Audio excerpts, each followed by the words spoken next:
వెంటనే విరోధాలు, విభేదాలు, ఈర్ష్యలు పుట్టుకొస్తాయి. ప్రస్తుతం జరుగుతున్న దాన్ని చూడండి. విద్యావంతులపై నిరుద్యోగం ప్రభావాలు పడటం ప్రారంభం కాగానే వెంటనే కళాశాలలో ప్రవేశాలను నియంత్రించాలి అని బయలుదేరారు. ఇంజనీర్లు పెరిగిపోయారు. ఇంజనీరింగ్ కాలేజీలు మూసేస్తామంటున్నారు. అందరికీ అన్నింటికీ ఏర్పాటు చేయలేక అక్కడ కూడా ఒక రకమైన నియంత్రణను తీసుకొస్తున్నారు.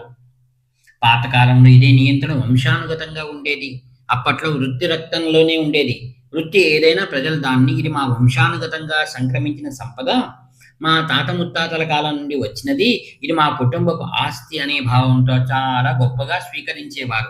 దానితో తృప్తి చెందేవారు.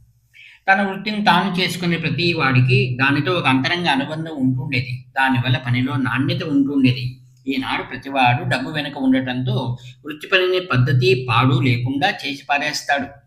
పాత రోజులలో డబ్బుకు అంతగా విలువనిచ్చేవారు కాదు.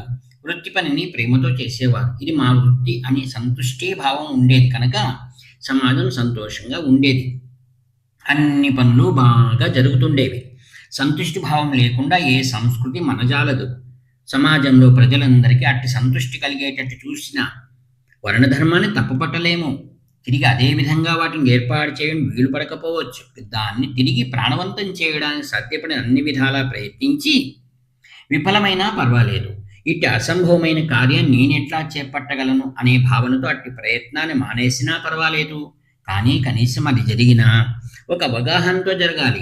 ప్రాచీన పద్ధతి మన మతంలో ప్రజానీకానికి, మన జనులకు, దేశానికి, దాని ద్వారా యావత్ ప్రపంచానికి కూడా వేల సంవత్సరాలు పాటు ఎంతో మంచిని చేసింది. దాన్ని తప్పుపట్టడం కూడదు. ఇంతకాలం దాన్ని అనాదరణ గురి చేశాము అనే అవగాహనతో ఆ ప్రయత్నం జరగాలి. హరి ఓం తత్సత్. వ్యాఖ్యాత మీ ప్రియనేస్తం నివర్త నాగభూషణ శర్మ. 7483229249. హర హర శంకర జై జై శంకర, హర హర శంకర జై జై శంకర, హర హర శంకర జై జై శంకర.